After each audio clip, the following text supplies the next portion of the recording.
বিসমিল্লাহির রহমানির রহিম। হে সমস্ত জগতবাসী, আজ আমি শামীম আলী চিশতি আপনাদের সামনে যে আলোচনাটি নিয়ে হাজির হলাম, সেই আলোচনাটি আমার জন্যে খুবই গুরুত্বপূর্ণ এবং কিছু বোঝার জিনিস, কিন্তু আপনাদের জন্য কি সেটা আমাদেরকে কমেন্টের মাধ্যমে জানাবেন। তবে আজকের যে আলোচনাটি সেটি হলো, দেখুন, এই পৃথিবীর সমস্ত হিন্দু, বৌদ্ধ, খ্রিস্টান, মুসলমান যারা আছে, ইহুদি, নাসারা, বিভিন্ন ধর্মের লোকেরা বেশিরভাগ, কিন্তু কমের ভাগ কিন্তু জ্ঞানী, বেশিরভাগই কিন্তু অজ্ঞানী। যেমন একদল বলতেছে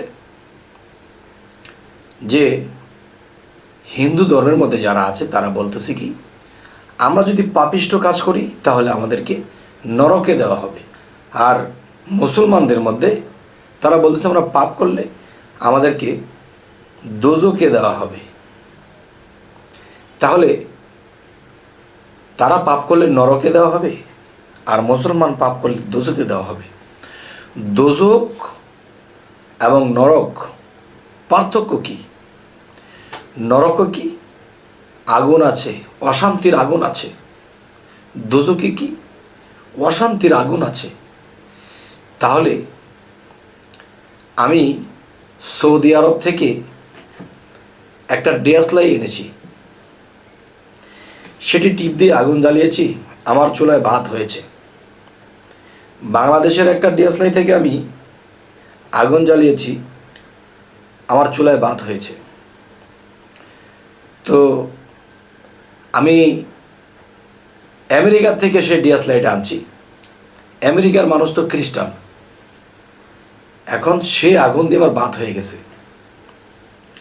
বাংলাদেশে যে আগুনটা, এটা তো ভাত হয়ে গেছে। তো এখন কথা হলো, নরকেও সাজা, দোজখেও সাজা, বেহেশতে শান্তি, স্বর্গেও শান্তি। তাহলে ভাষায় অন্যরকম, কিন্তু মূলত সবই এক। আজকের আলোচনাটি হলো, আমাকে কোনো ব্যক্তি জিজ্ঞাসা করা হয়েছে, জিজ্ঞাসা করা হলো যে দেখেন, আমরা কিন্তু হিন্দু জাতি বলি, মুসলমান জাতি বলি, খ্রিস্টান জাতি বলি, ইহুদি জাতি বলি। জাতি যদি আলাদা হয় তাহলে তার বেহেশত দোজখও আলাদা আলাদা। এই পৃথিবীর সমস্ত মানুষ যারা আছে, এদের মধ্যে যারা মুসলমান, তাদের জন্য হাসর, বিচার, পুলসিরাত আলাদা। হিন্দু শাস্ত্রের জন্য আল্লাহ হাসর ময়দান এবং পুলসিরাত বিচারের কাষ্ট আলাদা। খ্রিস্টানের জন্য আলাদা। তাহলে মানুষ যারা পাপী, তাদেরকে যখন সাজা দেওয়া হবে, সাজা দেওয়ার আগে বিচার হবে। তাহলে বিচার যখন করবে আল্লাহ, তাহলে বোঝা গেল, এই কথায় অনুসারে বোঝা যায় যে ভারতে এক আল্লাহ, আমেরিকা একটা আল্লাহ, বাংলাদেশে একটা আল্লাহ। এই কথার মধ্যে যে কত বড় আল্লাহ! কিন্তু দেখেন, বিচারের কাষ্ট একই জায়গায়। একটা জিনিস বোঝেন, এখানে বিচার হবে জ্ঞানের, এখানে বিচার হবে আপনার কর্মের। যেমন আমরা বাংলাদেশে আসি, আমাদের ঢাকা মতিঝিলে একটা বিরাট শাপলা চত্বর আছে, এবং শাপলা চত্বর যেখানে, এখানে একটা বাণিজ্যিক এলাকা। এই বাণিজ্যিক এলাকার মধ্যে যদি ময়মনসিংহ থেকে কেউ আসতে চায়, এবং চিটাগাং থেকে কেউ আসতে চায়, গাজীপুর থেকে কেউ আসতে চায়, বা সিলেট থেকে কেউ আসতে চায়, রাস্তা কিন্তু আলাদা আলাদা। আপনি সিলেট থেকে এসেছেন, আপনি যা কিছু দেখতে দেখতে এসেছেন, আপনি কিন্তু সেই ময়মনসিংহতে আসলে তা দেখতে দেখতে আসবেন না, রাস্তাই ভিন্ন। কিন্তু গন্তব্য একটা। তাহলে ময়মনসিংহ থেকে, চিটাগাং থেকে, সিলেট থেকে, টাঙ্গাইল থেকে মানুষ যখন রওনা দিয়েছে, বিভিন্ন রাস্তায় এসেছে, গন্তব্য কোথায়? শাপলা চক্কর। বিভিন্ন ধর্মের মানুষ বিভিন্নভাবে আল্লাহকে ডাকবে, ঈশ্বরকে ডাকবে, ভগবানকে ডাকবে, বিভিন্ন নামে বিভিন্ন রাস্তাতে আসবে, কিন্তু গন্তব্য একটাই, গন্তব্য একটাই। তাহলে স্বর্গ যেখানে, বেহেশত সেখানে, নরক যেখানে, দোজখও সেখানে। তাহলে এই জিনিসটা যদি আমরা বুঝি যে আল্লাহ এক একটা জায়গার মধ্যে, এক একটা রূপে, এক একটা ভাবে, এক একটা চরিত্রে, যেমন এক জায়গায় নাম ধরেছে গড, আরেক জায়গায় নাম ধরেছে আল্লাহ, আরেক জায়গায় নাম ধরেছে ঈশ্বর, আরেক জায়গায় নাম ধরেছে ভগবান। না বুঝলে অপমান। আসলে সবই কিন্তু সমান। তো এখন যেটা আমি বলতে চাচ্ছি, যিনি আমাকে জিজ্ঞাসা করেছিলেন যে আলাদা আলাদা ধর্মের মানুষরে কি আল্লাহ আলাদা আলাদা হাসর বানাবে, বিচারের স্থান বানাবে? না বাবা, একই জায়গায়। সেটা আপনি যে ধর্মেই থাকেন না কেন, ধর্ম যার তার,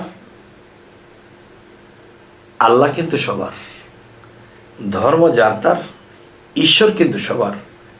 ধর্ম যার তার, ভগবান কিন্তু সবার, কিন্তু বিভিন্ন নামে এটা এসেছে। তাই আজকের যে বিষয়টি হলো, এই বিষয়টি এটাই, আলাদা আলাদা গন্তব্য নয়, আলাদা আলাদা ধর্ম নয়, আলাদা আলাদা বিচার কাষ্ট নয়। যে ধর্ম যার তার, আল্লাহ সবার, এই কথাটা আমি ইউটিউবে বলতেছি বারবার। এই কথাটা আমি যুক্তি করেছি। দেখেন, এই বিশ্বব্যাপী একজন নায়ক, খুব সুপরিচিত, রাজ্জাক, একটা বাচ্চা মানুষ চিনি। সে একটা জায়গায় গিয়ে অভিনয় করেছে, সে দেশের রাজা। আরেকটি জায়গাতে অভিনয় করেছে, সে ভিখারি। সে আরেকটি জায়গাতে অভিনয় করেছে, সে মধ্যবিত্ত প্রতিবাদী যুবক। তিনটা জায়গা তার তিনটা নাম ছিল, তিনটা চরিত্রে সে কাজ করেছে। আল্লাহ, ভগবান, ঈশ্বর, তিনি এক এক জায়গায় এক এক নামে, এক এক রূপে, এক একভাবে তিনি এই বিশ্ব পরিচালনা করেন। তাহলে হে সমস্ত জগতবাসী, যদি আমরা এই সহজ কথাটা বুঝতে পারি, তাহলে এই পৃথিবীতে ধর্মের গ্লানি থাকবে না। এই পৃথিবীতে কোনো দিন তক্র বিতক্র থাকবে না। যে যেই ধর্মে থাকবে, সৎ কর্মই সৎ ধর্ম, অসৎ কর্মই অসৎ ধর্ম। আমার ইসলাম ধর্ম। এখন ইসলাম ধর্মটার আইন যদি আমি মানি, তাহলে কিন্তু আমি ইসলামকে ধরে রাখলাম, ইসলামকে ঠিক রাখলাম। ইসলাম কিন্তু আমাকে ঠিক রাখতে পারবে না। খ্রিস্টান তিনি যদি আইনে থাকে, যদি মানে, তাহলে সেখানে থেকে সে আল্লাহকে লাভ করবে। সেখানে আল্লাহর রূপ কি, নাম কি? সেখানে আল্লাহর নাম ঈশ্বর, আরেকটি জায়গায় ভগবান। তবে এই কথাটি যে না বুঝবে, সে আমাকে করতে চাইবে অপমান। তবু আমি বলবো সব কিছুই সমান। তাই আমি একটি জায়গাতে বলেছি যে হিন্দু, বৌদ্ধ, খ্রিস্টান, আমি মুসলমান, মানব স্রোত জন্ম নিয়া দেখি সকলই সমান। গীতা শাস্ত্রে আর ত্রিপিটক বাইবেলেতে পাই, কোরআনের বাইরে কিছু নাই, করে দেখো প্রমাণ। যেই সত্যতে মঈনুদ্দিন আর আসছে বড় পীরে, কোন সত্যতে লোকনাথ বাবা হয়েছে বিরাজমান। যদি আমরা চিন্তা চেতনা করি, তাহলে সকলই সমান। দেখেন, এই পৃথিবীতে যারা মুর্শিদ ধরেছে, তারা কিন্তু ধর্মের বিশৃঙ্খলা করে না। আর যারা মুর্শিদ না ধরেছে, যারা পীর মুর্শিদদেরকে দেখতে পারে না, ভণ্ডচন্ড বলে, দেখবেন ভণ্ডা কাজ তারাই করতেছে। এবং যারা বলতেছে ইসলামের বিশৃঙ্খলা করা যাবে না, কিন্তু তারাই কিন্তু ইসলামের বিশৃঙ্খলা করে যাচ্ছে, কিন্তু তারা বুঝতে পারছে না। আচ্ছা, এখন বিষয় হলো কি, আমরা যদি একটা টেলিভিশনের নাটক দেখি, তো সেই নাটকের মধ্যে কেউ ভালো পাঠ, কেউ শয়তানের পাঠ, কেউ খারাপ, কেউ মধ্যবিত্ত পাঠ। এখন এর মধ্যে কে পেস লাগাইতেছে, কে শয়তানি করতেছে, কে ভালো করতেছে, এটা কিন্তু যে দোষী সে নির্দোষী হচ্ছে, আর যে দোষী সে দোষী হচ্ছে না। তাহলে এই নাটকের মঞ্চের ভিতরে যারা অভিনয় আছে বলতে পারছে না কার দোষ। এখন যারা দূর থেকে এটা দেখতেছে তারাই কিন্তু বলতে পারতেছে যে এখানে দোষ কার। তাহলে আমি বলি আমার ইসলাম ধর্মের জন্য আমি জান দেব, তরিকতের লোক বলতেছে আমি ইসলামের জন্য জান দেব, শরীয়তের লোক বলতেছে আমি জান দেব, কিন্তু আসলে জান দিয়ে ইসলামকে রক্ষা করার যে বিষয়, কিন্তু দেখেন এই জান দিয়ে পরে নিজের জানও খোয়ানো হলো, ইসলামও কায়েম হলো না। তার মানে সে যে ইসলাম কায়েম করবে বলে আগাচ্ছে, এই আগানোর মধ্যে তার ভুল আছে, আর এই ভুলটা ধরবে আরেকজনে, আর যে ভুল ধরে দেবে তাকে মেরে দেওয়া হবে। তাহলে সে মানুষ কীভাবে হবে? তাহলে একটি কথা আছে যে এক মুমিন আরেক মুমিনের আয়না স্বরূপ। এক মুমিনের আয়না স্বরূপ যদি আরেক মুমিন হয়, দেখবেন একজন ভালো মানুষ সে আবেগের বশে একটা কাজ করতেছে, তো আরেকজন মুমিন এসে বলতেছে ভাই এই কাজটা এমনি না, এই কাজটা এমনি না করে অমনে করলে ভালো হবে। সে মুমিন তখন সে বলল ভাই আপনি আজকে এই কথাটা বলাতে আমি কাজটা শুধরে নিলাম, আমার কাজটা অনেক ভালো হবে, আমি তো মনে করেছিলাম এভাবেই ভালো। আচ্ছা ভাই আপনাকে অনেক ধন্যবাদ। আচ্ছা, আরেকজন মুমিন, একজন কমিন ব্যক্তি বসে একটা কিছু করতেছে, আর কমিন ব্যক্তি মনে করতেছে যেভাবে করতেছে এভাবেই সঠিক। একজন মুমিন ব্যক্তি যখন বলল যে এই কাজটি আপনার ভুল হচ্ছে, আপনি এভাবে করেন, তখন সেই কমিন ব্যক্তিটি বলল যে আপনি কি আমার থেকে বেশি বুঝেন? তাহলে এখানে বলা হয়েছে এক মুমিন আরেক মুমিনের আয়না স্বরূপ। এক মুমিন আরেক কমিনের আয়না স্বরূপ হয় না, কারণ আমার ভুল ধরা পড়েছে,